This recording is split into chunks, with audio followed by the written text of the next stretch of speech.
The classroom buzzed with nervous excitement.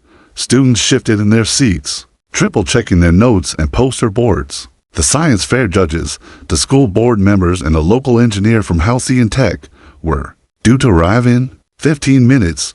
At the far end of the room, seated by the window, Jordan Ellis sat still, eyes focused on his laptop screen.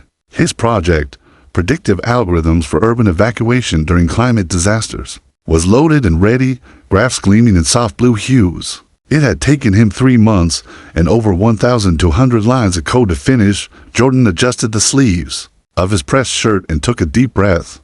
He wasn't nervous about the presentation. He'd run through it enough times with his mom, who barely stayed awake after 16-hour nursing shifts to know it backward. He was nervous about what came after. This presentation was more than just a grade. It was his way out, a chance at the full ride to MIT. A chance to finally give his mother something back for every sacrifice she'd made since his father disappeared when Jordan was 5. The door slammed open. The sound cracked across the room like thunder. Heads turned. The teacher, Miss Fisher, dropped her pen. In the doorway stood Officer Rick Dolan, stocky, wide-shouldered, and wearing mirrored sunglasses even though it was cloudy outside. He walked in slowly, with the swagger of a man who loved being watched. "Jordan Ellis," he barked, his voice a bark of gravel and bourbon. "Stand up. You're coming with me." Jordan blinked, confused. "Sir?" A few students snickered, assuming it was some kind of joke. Dolan wasn't laughing. He unclipped the cuffs from his belt and took another step forward. "You heard me, son. Get on your feet. You're under arrest." Gasps filled the room. Miss Fisher jumped up. Wait. What is this about?" "Jordan hasn't done anything. Back off, ma'am."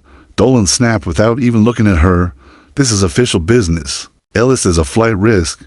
Jordan stood slowly, heart pounding. I'm supposed to present." His voice cracked. A strange thing for a boy who always spoke clearly, deliberately, like every word had been rehearsed.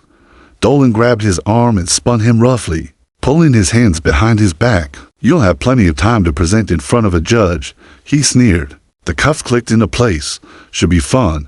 The room erupted. Students gawked. Phones came out. Camila, seated near the front, angled her phone just so, not obvious, but enough to capture what was happening. Her eyes met Jordan's for just a second. She mouthed, "I'm recording." "I didn't do anything," Jordan said quietly as Dolan pushed him toward the door. "Can someone call my mom?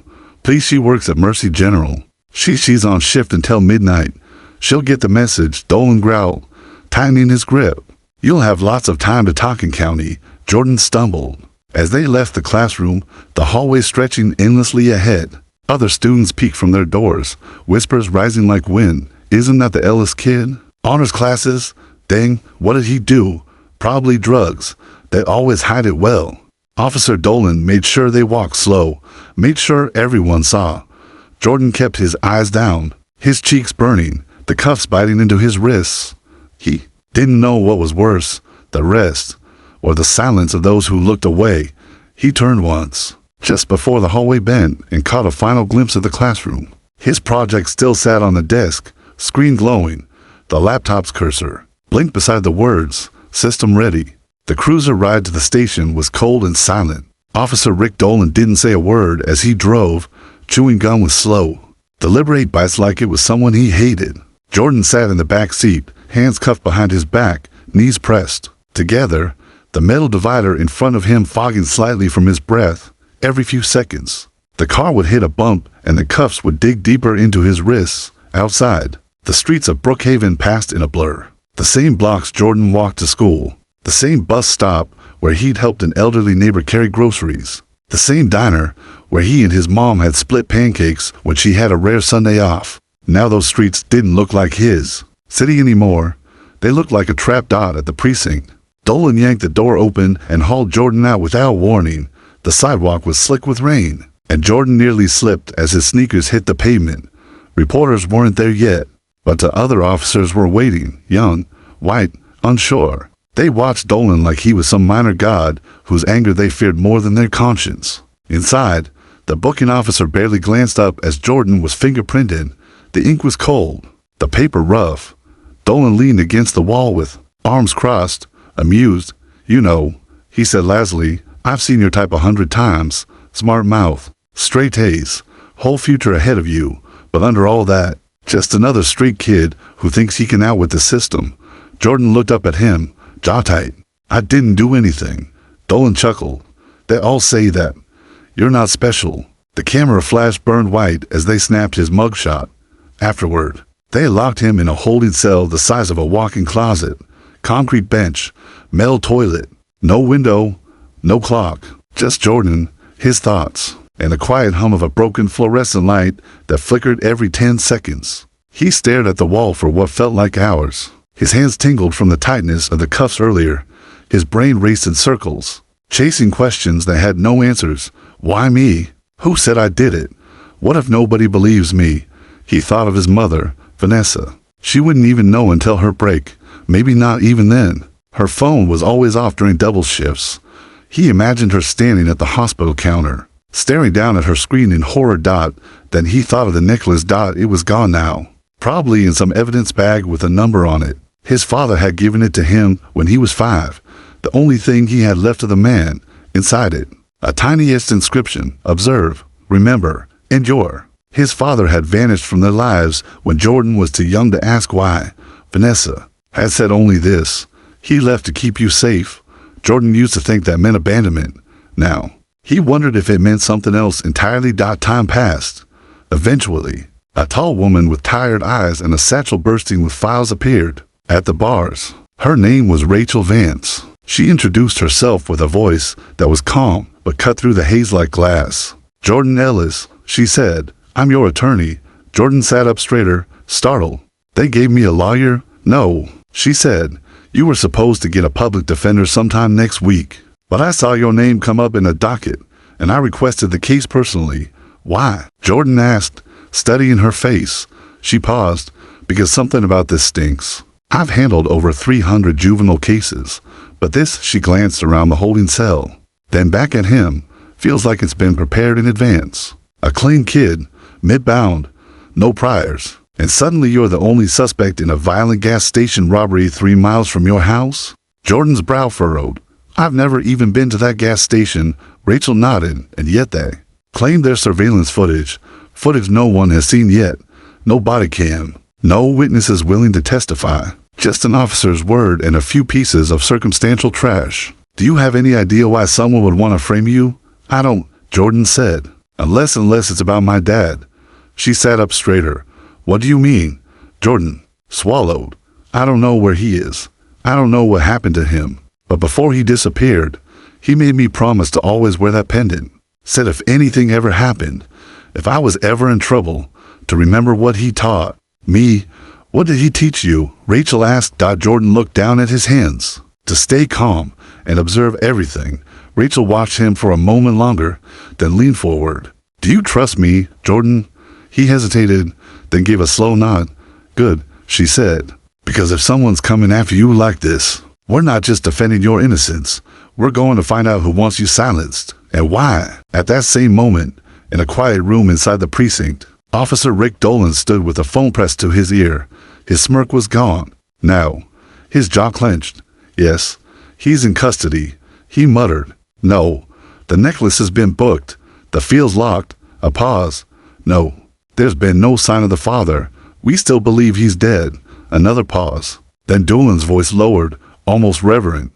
But if he's not, and if he finds out, this whole damn city burns, and somewhere in a satellite node buried states away. A screen blinked. A life search initiated.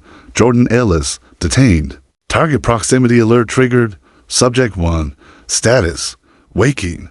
Jordan sat on the edge of the narrow bench in the county juvenile ward, the scratchy orange jumpsuit hanging loose on his frame. His eyes were bloodshot from lack of sleep. The concrete walls around him didn't speak, but they pressed in close-like. They were listening. The lights in the hallway flickered again. That same broken hum that now lived in his spine. He'd spent the last 12 hours answering the same 5 questions over and over. Where were you? What were you doing? Who can vouch for you? Where's your father? Do you know what he used to do? Rachel had told him not to answer anything without her, and he hadn't. Not even when the second shift of detectives came in pretending to be concerned. Not even when the younger Officer Evans He'd said his name was whispered. You don't really think your dad's coming back to save you, do you? Jordan didn't answer. He just stared at the wall and repeated what he remembered. Observe, remember, endure. But now, as the guards escorted him down the long corridor for his first appearance in juvenile court, Jordan felt something shift. Not fear, not quite. Something colder. He was beginning to understand this wasn't about mistaken identity. It was a message, and somehow, he was the letter. When they opened the side door into the courtroom, flashes exploded like lightning. Reporters stood in rows behind the partition, phones raised, recording him like he was a killer. But it wasn't the cameras that unsettled Jordan. It was the face of Officer Rick Dolan, already seated at the prosecution's table, legs crossed, confidently sipping coffee like he was at a parent-teacher conference. Dolan locked eyes with Jordan and gave him a slow, mocking smile. Then he leaned in to whisper something to the assistant district attorney seated next to him. They both laughed quietly. Jordan was led to the defense table where Rachel was already waiting. Her file open, pen tapping in frustration. Her blazer was wrinkled and her hair had been thrown into a careless knot. But her eyes, those were fire. Remember, she said under her breath, don't speak unless asked. We make our stand on paper today. Jordan nodded, jaw clenched. Judge Delacourt entered moments later. A man whose expression suggested he'd rather be anywhere else. He adjusted his glasses, glanced at the docket, and without looking up said, we begin the preliminary hearing for the state versus Jordan Ellis. Then he finally raised his eyes and paused. This is the science fair student, he asked aloud, eyebrow raised. Dolan stood smoothly. Your Honor, appearances can be deceiving. He may look like a future college grad, but we believe Mr. Ellis was involved in the aggravated robbery of a gas station attendant, including use of force and possible gang affiliation. Gang, Rachel nearly choked. He's in AP Calculus. His mother's a trauma nurse, Your Honor. Dolan continued, ignoring her. We also suspect this case may have deeper connections to national security threats. There's reason to believe the defendant's father has ties to foreign surveillance operations, possibly espionage. A ripple of gasps ran through the room. Jordan's chest tightened. The judge narrowed his eyes. Are you seriously alleging espionage in a juvenile robbery hearing? We're not confirming it. The assistant DA cut in, covering for Dolan. Just stating that federal interest has been noted. Rachel stood, full height, eyes blazing. Your Honor, this is absurd. The prosecution is fabricating wild accusations to keep my client detained without bail. There is no evidence, no body cam, no witness willing to testify in person. Only one officer's word who happens to have a history of disciplinary complaints. Dolan SMI or KED. The judge leaned back, bored again. Motion for release denied. Defendant will remain in county custody until trial. Jordan's shoulders sagged. Rachel turned to him and whispered, they were never going to let you out. This was theater, but something else had happened. Just before the judge banged his gavel, Jordan's eyes had scanned the crowd of spectators. One man, sitting in the back row, caught his attention. He wore a black baseball cap and dark glasses, leaned forward slightly in his seat. Jordan had never seen him before, but something about his posture, his stillness triggered something deep in memory. A photograph tucked in a childhood drawer. A whisper from a hallway long ago. The man nodded once, then disappeared through the side door. That night, Jordan was returned to the ward, but something inside him had changed. He didn't feel like a victim anymore. He felt like bait, and someone had just taken it. 2 floors beneath the courthouse, in a secure underground records room, Officer Rick Dolan stepped inside with a black duffel bag slung over his shoulder. The lights flicked on as he closed the door behind him. He walked over to a locked cabinet marked classified, federal requests only. His access card buzzed. Inside, among rows of evidence boxes, he pulled one labeled Ellis pendant. He opened the bag. It was empty. Dolan froze. He tore through the cabinet, yanking out boxes, dumping contents. Nothing. The pendant, the drive inside it, gone. A security alert buzzed on the tablet on his hip. Unauthorized access, evidence room. 3A logged. Camila Martinez. Dolan's breath caught, his face twisted with rage. That wasn't a coincidence. It was war. And somewhere in a darkened server room, a screen pulsed awake. Display in the terminal blinking one line. Subject acquired. Trace initiated. Operation Ember Watch. Live. Rain hammered the courthouse roof that night like the world itself was trying to drown the truth. In a dark basement lit only by the glow of laptop screens and cracked fluorescents, Camila Martinez sat with trembling fingers as the drive inside Jordan's pendant uploaded its data. Her eyes darted between the screen and the heavy steel door behind her. She wasn't supposed to be here. She'd used her internship badge, a string of copied clearance codes, and a decoy USB key to distract the precinct's logs. She was 17, top of her journalism class, and she'd just hacked into a classified device. Beside her, Derek, a weary coder who worked part-time at the county records office, murmured, "This encryption isn't normal. This is military grade. We're talking DoD level shielding. Can you crack it?" Camila asked, barely above a whisper. "I can try," he said. "But whatever this is, it wasn't meant for us to see." The screen flickered once, then revealed a single folder. Operation Ember Watch. 147 communications log.ca MILA Lenin. Open it. Inside were audio recordings. Dozens of them. Dates, locations, code names. They clicked on the first. Voice. Clear. Cold. Unmistakably Officer Rick Dolan echoed through the room. Target confirmed. Profile matches. Male. 17. African American. No priors. Top of class. Fits the shock value requirement. Framing operation approved. Camila slapped her hand over her mouth. "Oh my God," another voice responded. "And the father? Status? Still presumed Kier, but if he resurfaces, orders are to trigger secondary sweep. Silence him. Son is bait. We move within 48 hours. Derek paused the audio. "Camila, we have to go to someone. The press, a judge, someone high up."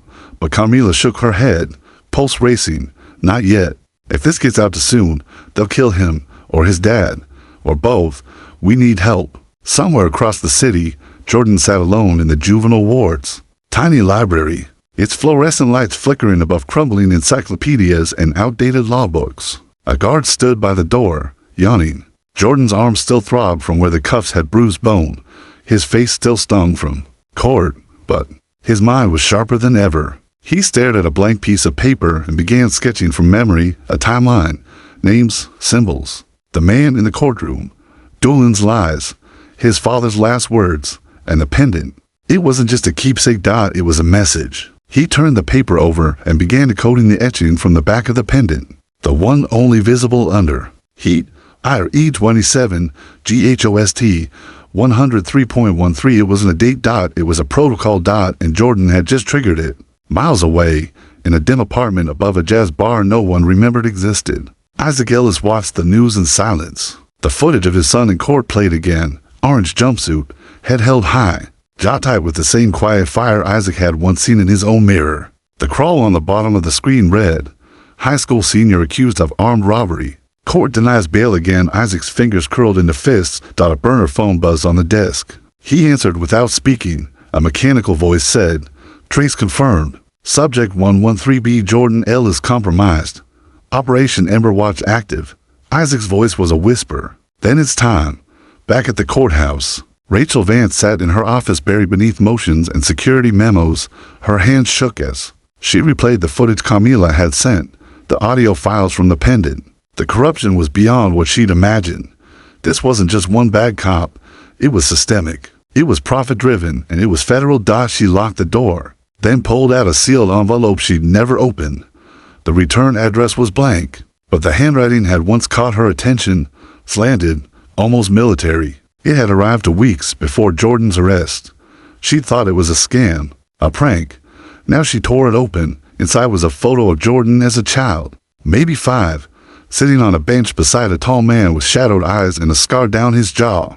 On the back, in tight script, "If my son ever ends up in front of you, believe him." Signed, "I hear." Phone rang. Blocked number. She answered. "Miss Vance," said a voice. Steady, unmistakable. "This is Isaac Ellis. I need 10 minutes of your time, and I need to know if you're someone who fights or folds." She didn't answer right away, because if you're in, the voice said, "We bring down every last one of them." The line went dead. The next morning, a fire ripped through the county records building. Arson. The files related to Jordan's case, the original police report, the body cam requests, even the evidence locker receipts, all destroyed. The official report said, accidental electrical malfunction. Rachel stood outside with Camila, both of them watching smoke pour into the sky. They're erasing him, Rachel whispered. No, Camila replied. They're trying. But we've got the truth. Back in juvenile lockup, Jordan opened the envelope Rachel had smuggled in. Inside was a single sheet of paper, a time, a date, and a line written in sharp pen. You were never lost. You were never alone.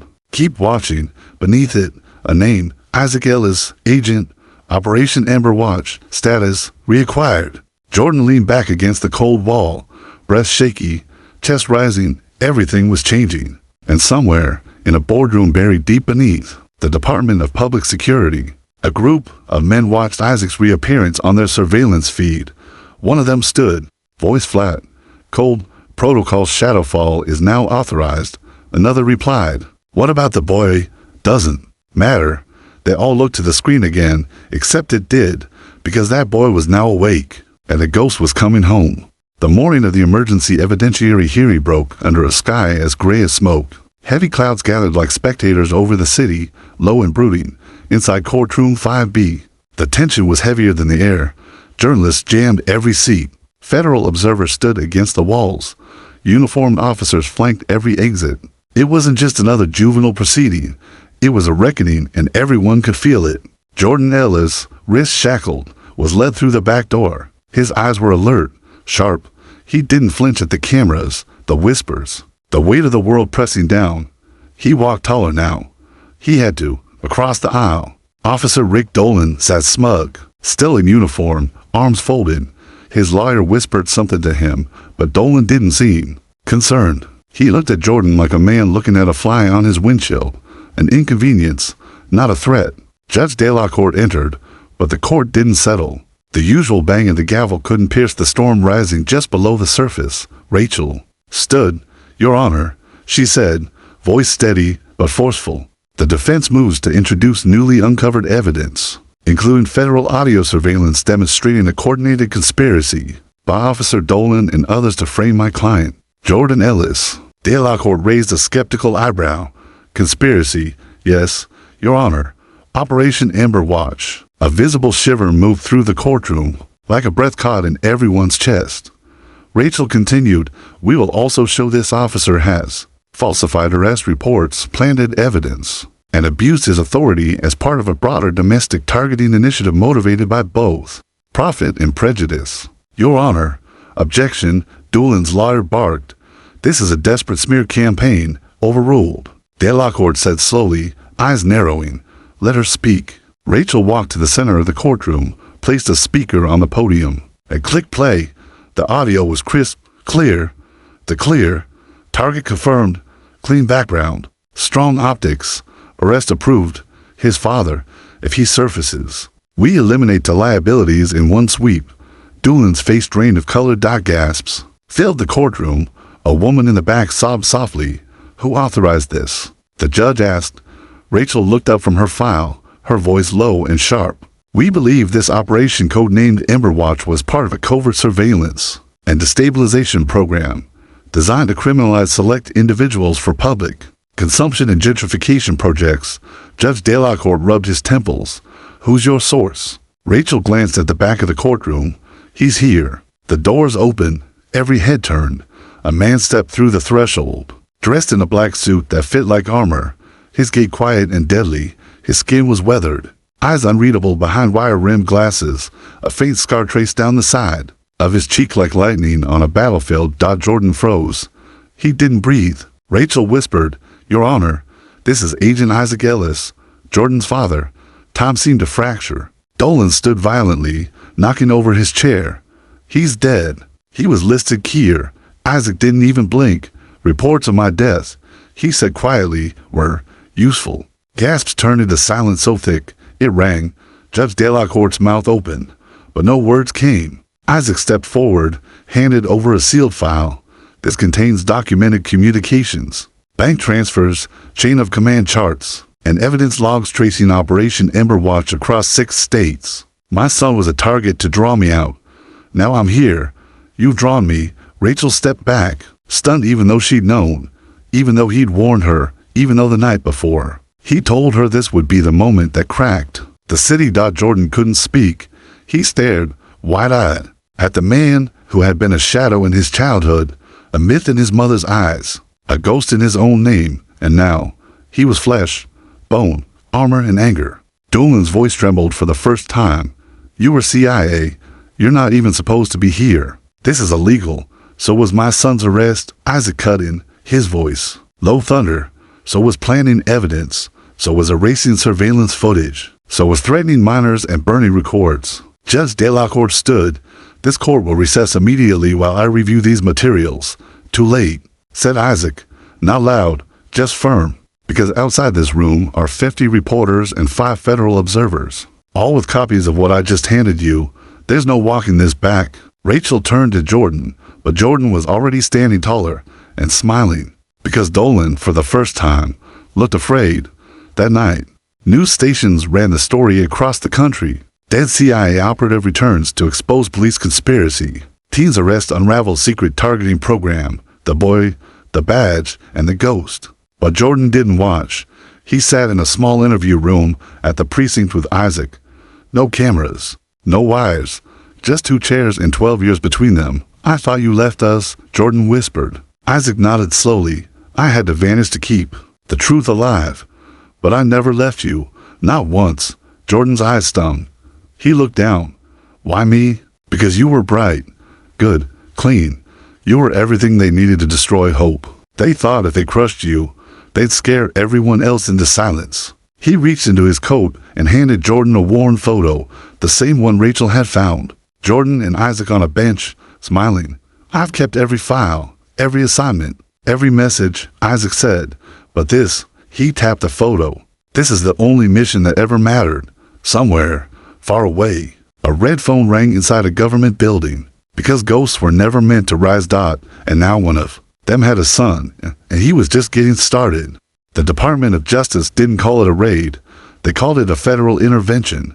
But to the dozens of city officials who were escorted out of precinct buildings in handcuffs, it felt a lot like war. By dawn, 6 high-ranking officers, to prosecutors, a city councilman, and the deputy director of public security had been arrested. The headlines spread like wildfire. Amber Watch exposed. Framing for profit the collapse of a shadow network. Justice for Jordan Ellis sparks nationwide investigations. But even as the country gasped, inside Courtroom 7A, a deeper fire was being lit.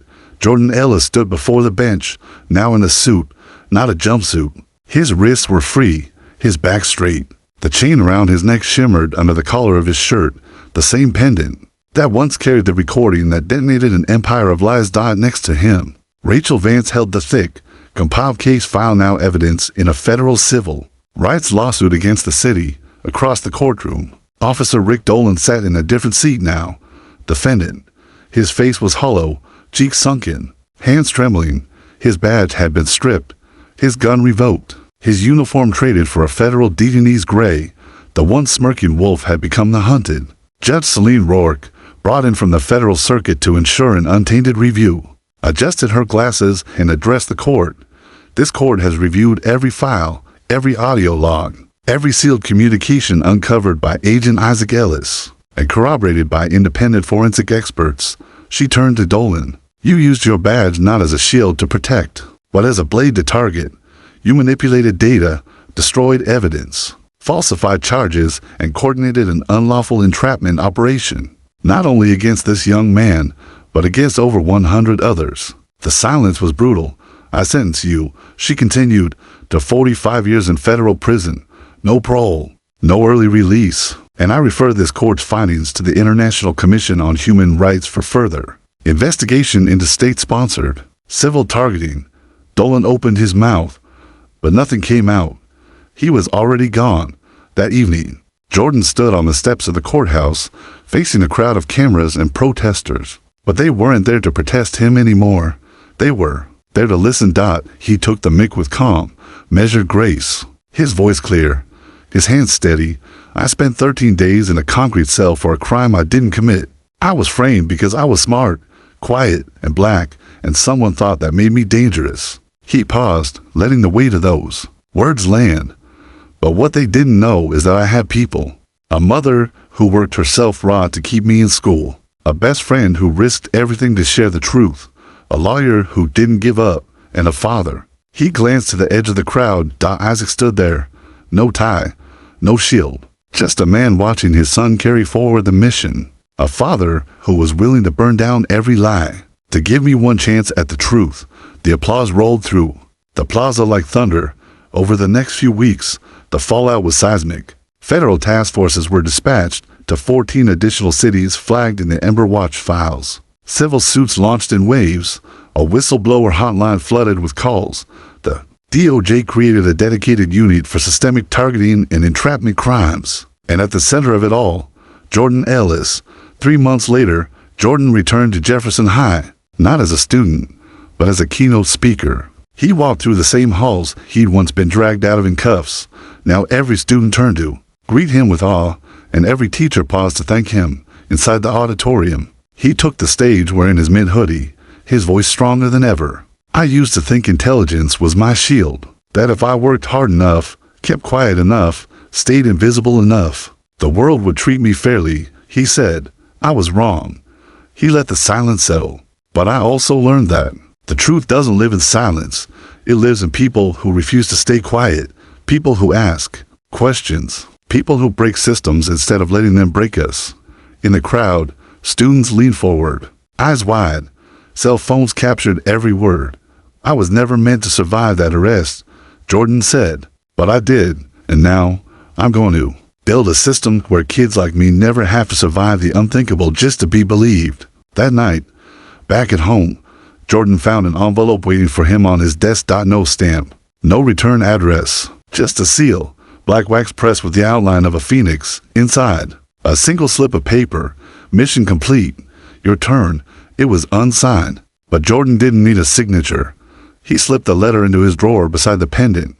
Then, he turned to his laptop and opened a new file labeled Project VIGIL Beta Launch. The screen glowed with code as he typed, an open-source AI database, linking prosecutorial misconduct to wrongful arrests, cross-referencing body cam metadata with public incident reports.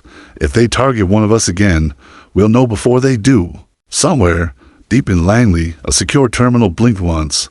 Isaac Ellis, status, retired. Successor identified, Jordan Ellis activated. And in a forgotten jail cell to states away.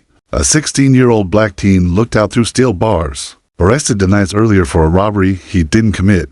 But this time, a letter had already arrived on his bunk. No return address. Just for words. We're watching for you.